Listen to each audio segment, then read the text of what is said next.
El inmortal yo superior universal. 253. Así como ha sido necesario purificar nuestras ideas respecto del significado del yo, así es ahora necesario aclarar nuestras ideas sobre qué entendemos por inmortalidad. No negamos al yo, no estamos ahora negando la inmortalidad, pero debemos liberarnos de las concepciones equivocadas. 254. Ya hemos aprendido que la personalidad es una serie cambiante de pensamientos, un ciclo móvil de estados de conciencia o conocimientos, pero nunca un estado permanente y fijo. De la misma manera que el cuerpo es un complejo de partes integrantes, el yo es un complejo de pensamientos, sensaciones, percepciones y recuerdos ligados entre sí. De igual modo que los pensamientos fluyen consecutivamente a lo largo de una serie, también puede la personalidad durar, pero cuando la corriente deja de fluir, entonces la personalidad no puede subsistir. Comprobamos esto incluso durante la vida, ya que en el dormir profundo no se producen pensamientos y por lo tanto perdemos nuestro sentido del yo. 255. El yo no es sino un cúmulo de inconstantes esperanzas y temores transitorios, un pequeño haz de insatisfacciones que cambian a medida que pasan los años. Ninguno de ellos es imperecedero incluso a lo largo de nuestra vida terrenal actual. ¿Cómo podrán, pues, ser inmortales para toda la eternidad? Creer que existe un yo personal que sobrevive permanentemente en estado fijo es prolongar la ilusión que nos enceguece para contemplar la verdad. A menos, por supuesto, que consideremos a la serie de continuas reencarnaciones como un tipo de inmortalidad, lo cual, en cierto sentido, es así. Existiremos más allá de la muerte, ya sea en una etapa de visiones psicológicas, ya sea en su etapa de dormir profundo, o bien en una nueva reencarnación que complete el ciclo total de la personalidad. Sin embargo, en ninguna de estas etapas habremos hecho otra cosa que lograr una mera supervivencia. Esto puede servir para satisfacer a quienes así lo deseen, pero no es lo mismo que la verdadera inmortalidad, la cual puede obtenerse únicamente superando la personalidad transitoria. 256. Es aquí donde nuevamente adquieren importancia nuestros descubrimientos acerca de la naturaleza mental del tiempo, ya que la cuestión de la inmortalidad se relaciona muy directamente con el problema del conocimiento verdadero del tiempo. En su forma común, se supone ingenuamente que la inmortalidad es una continuación perpetua del mismo yo personal en la eternidad, pero esto es metafísicamente imposible. El simple hecho de que una persona aparezca de pronto en el tiempo vuelve a esa persona ineludiblemente mortal, puesto que lo que ha tenido un comienzo debe tener un fin. Es esta una ley inexorable de la naturaleza. Sin embargo, la noción de la existencia eterna de la misma persona en un mundo sometido a eternos cambios, noción que constituye el concepto ortodoxo de la inmortalidad, es una de las más queridas equivocaciones del hombre. Esta noción popular, basada en la poderosa esperanza de prolongar la existencia personal en el tiempo, no es la misma que sostiene el mentalismo. La inmortalidad no es una prolongación en el tiempo, lo cual es solo una medida cuantitativa, sino un aumento de conciencia, lo cual es cualitativo. Su valor radica en nosotros, no en el tiempo. Podemos vivir 1.000.000 de años como gusanos o un breve día como hombres. ¿Es acaso la inmortalidad del gusano preferible a la mortalidad del hombre? 257. Los hombres por lo general aman sus esclavizadas existencias más que cualquier otra cosa. En consecuencia, su noción de un estado valioso posterior a la muerte equivale a la idea de continuar la misma esclavitud de la vida superficial a la que estaban sometidos en la Tierra, de la misma manera que su noción de una meta valiosa de la evolución humana es aquella que sostiene que podrán gozar personalmente de una felicidad perpetua. No comprenden que se trata de una etapa que va más allá del enfoque materialista, el cual considera que el hombre no es otra cosa que un mono evolucionado y que limita su experiencia solo a aquellos que se manifiesta ante los sentidos, solo a aquello que se manifiesta ante los sentidos corporales. No comprenden que si consideran que después de la muerte sobreviene una prolongación de la experiencia existencial egoísta, tendrá ésta que incluir todos los sufrimientos y desilusiones que caracterizan a la existencia egoísta antes de la muerte. No existe la posibilidad de la liberación del sufrimiento en ninguna parte del universo mientras no se produzca la liberación del yo personal. Así pues, quienes creen y esperan ardientemente que se cumpla esa supervivencia personal, pese a las limitaciones miserables y defectos de sus vidas terrenales, tendrán incluso que despertar algún día para buscar al yo superior universal, puesto que la ley de atracción especial, colectiva y evolutiva no puede jamás eludirse, pues es el propósito final de la existencia humana. Por tanto, hasta las personas que piensan como lo hemos dicho anteriormente buscarán algún día escapar del tiempo para penetrar en la eternidad. Podíamos mitigar la aparente crueldad de esta doctrina para ayudar a los hombres que no pueden soportar su plena luz, de la misma manera que los teólogos y sacerdotes la han mitigado favoreciendo la teoría de un alma personal permanente, que arbitrariamente se vuelve estática en una determinada edad de un determinado cuerpo terrenal. Pero si así lo hiciéramos, sería a costa de la verdad misma. Una prolongación infinita de la existencia personal, con todos sus intereses estrechos y su restringida experiencia, resultaría al final tan insoportable como una infinita prolongación de la vida de la vigilia que no fuera interrumpida por el dormir. Y sin embargo, incluso en esta difundida añoranza por una continuidad personal, podemos rastrear los comienzos de lo que algún día se convertirá en una más noble añoranza por vivir para siempre, en un estado de verdadera inmortalidad. Se trata de una percepción inconsciente de que la existencia humana ciertamente posee algo de sí misma que resulte incólume a los acontecimientos del tiempo y que por lo tanto es auténticamente eterna. Algo que permanece aparte de todas las miserables mutaciones de la carne y del yo.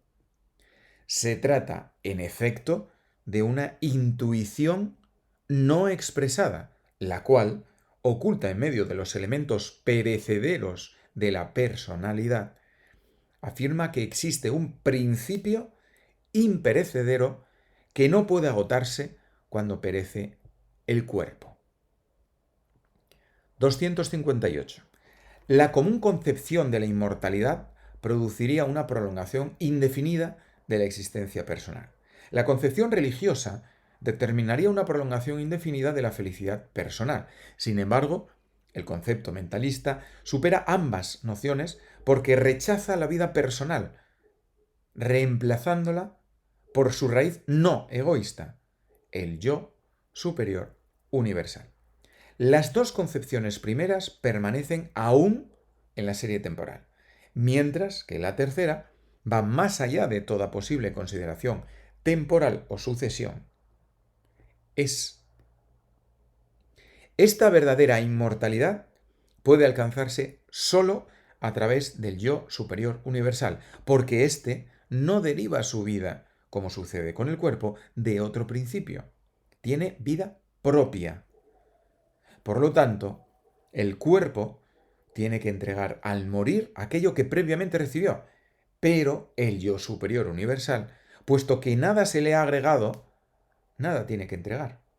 No puede dejar de ser inmortal, porque es parte de la mente amada.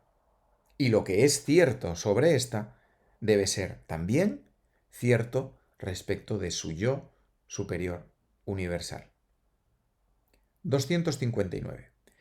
¿Qué es lo que queremos significar cuando se afirma que el yo superior realizado en el yo universal es la individualidad más elevada del hombre? Este será el tema que trataremos enseguida. Sabemos que la mente amada debe estar en todas partes, aunque en verdad no está en ninguna, puesto que no es ningún lugar ubicable en la conciencia personal. Pero debe existir un instante en la percepción espaciotemporal en el que la conciencia personal tome contacto con la mente amada. Para la mayor parte de las experiencias religiosas, dicho punto es percibido primeramente dentro del corazón, pero posteriormente la experiencia mentalista supera este centro del corazón, separando esta toma de contacto con cualquier implicancia espaciotemporal, es decir, el cuerpo, y lo radica en el nacido yo superior. Este es un fragmento de mente amada, en que habita todo hombre. Un fragmento que tiene todas las cualidades y grandiosidades de la mente amada, pero no toda la amplitud y poder de la mente amada. La diferencia entre la mente amada y el yo superior o el yo universal es solo una diferencia de alcances y de grado, no de índole, porque ambos están constituidos esencialmente de la misma sustancia. Podemos ascender hasta la máxima altura de este yo universal, pero no más, no más allá.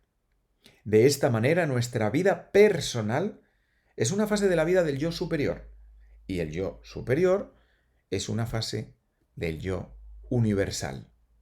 A su vez, la existencia de este último es una fase de la existencia de la mente amada. A través de esta cadena de relaciones, el yo inferior o personal tiene un eterno parentesco con la mente amada. El hombre puede tener conciencia a través del mentalismo de dicho parentesco, pero no puede trascender o superar la relación misma, sino la realiza conscientemente. 260. La mente amada aparentemente se quiebra y se divide en multitud infinita de seres, pero después de haberlo hecho permanece ilimitada y tan plena en su propio ser como siempre. La noción de que la existencia infinita se ha dividido en esas unidades es correcta sólo si comprendemos que tal división no implica ninguna reducción de su esencia y que no significa ninguna real separación de dichas unidades de la existencia infinita. Podemos comprender mejor esto recordando qué sucede con nuestra propia actividad mental. Nuestras innumerables ideas o pensamientos constituyen una suerte de división de la mente, pero realmente esa división no agota a la mente, porque las ideas no solo surgen, sino que también deben volver a desvanecerse en dicha mente. Aunque la mente perpetuamente se vacía en forma de pensamientos, nunca es menos que sí misma, nunca es menos que su propia presencia única, y tampoco los pensamientos se separan en ningún momento de la mente. De la misma manera, el yo superior universal no se separa de la mente amada. Todo yo superior universal existe en la mente amada de la misma manera que los diferentes pensamientos existen en una misma y única mente humana. La mente amada puede multiplicarse o dividirse millones de veces, pero su sustancia es realmente indivisible. Solo su apariencia ofrece este aspecto dividido. 261. Se habrá notado que el término yo superior se utiliza siempre aquí solo en singular. Sin embargo, y hablando metafóricamente, sabemos que no es la mente amada misma, sino solo un átomo de su luz. Nacimiento del yo superior que realizado en rayo luminoso, yo universal, comprende su conexión con el sol, la mente amada. Entonces, ¿por qué no estaría bien utilizar este término en plural? La respuesta es que si así lo hiciéramos, podríamos producir la impresión errónea de que el yo superior universal de un hombre está separado y aislado del de otro hombre. Si es verdad que puede surgir alguna mínima confusión técnica en el empleo del número singular, mayores confusiones se producirían utilizando el plural. El yo superior universal de cada hombre es históricamente distinto del de su semejante, pero solo en el sentido de que cada uno ha animado o proyectado una serie distinta de personas reencarnadas y presidido diferentes destinos. Así como no existe diferencia intrínseca entre los rayos del Sol, no hay tampoco diferencia intrínseca entre un yo superior universal y otro. Pero de la misma manera que cada rayo tendrá una especial relación con los objetos que encuentra, también cada yo superior universal guardará una relación particular con los ciclos de personalidades reencarnadas. De la misma manera que un solo rayo ilumina a una persona determinada, cada yo superior universal se refiere a un hombre particular, mientras que la mente amada, igual que el sol, brilla al mismo tiempo sobre todos. Cada yo superior universal es en sí mismo exactamente igual a otro yo superior universal. En otras palabras, la diferencia es solo una diferencia de relación, no de índole. 262. La experiencia que un hombre tiene cuando alcanza la conciencia y existencia del yo superior universal es absolutamente idéntica a la de todos los hombres que lleguen a esa misma experiencia. No hay diferencia en ningún detalle. Las contradicciones que se observan en los testimonios de la experiencia religiosa se deben a errores, ilusiones y falsas interpretaciones de los místicos, que desconocen el aprendizaje del mentalismo o a la falta de una auténtica experiencia del yo superior universal. Lo veremos claramente en el próximo tema. Con todo, el contenido de memoria conservado en forma latente en un yo superior universal es absolutamente diferente en cada caso, porque necesariamente son distintas las series de personalidades proyectados desde dicho yo superior universal. Este contenido de memoria no puede abolirse. Está allí y desde el punto de vista espacio-temporal debe reconocerse que ello determina el derecho que tiene toda persona de formar parte de un yo superior universal. Por eso decimos que el yo superior universal posee un tipo superior de individualidad, pero no tiene personalidad. 263. Así como las figuras de una mente soñadora viven una existencia característica propia en una suerte de independencia, así también las personalidades, proyectadas por un yo superior universal en gran medida, continúan su propio curso, una vez ubicadas en su punto de partida.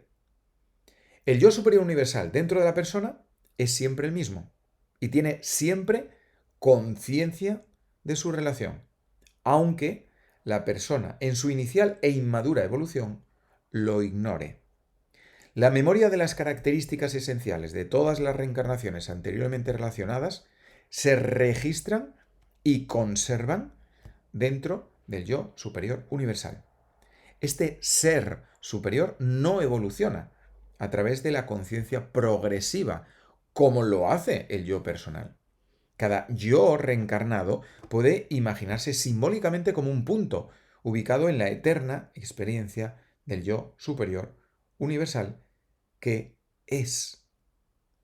En este sentido, o sea, en el de que existe detrás y por encima de su ser inferior pensante, sensible y emocional, es como un hilo central, gracias al cual se unen todas las innumerables reencarnaciones y podemos llamarlo el ser real de cada hombre.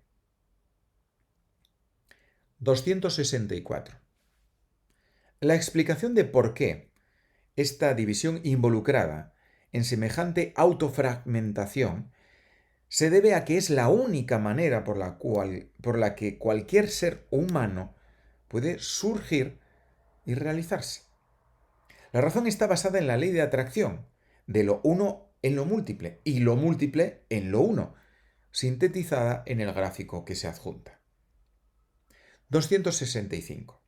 Quienes preguntan por qué el yo personal no tiene desde el principio conciencia de su yo superior universal, no saben qué están preguntando.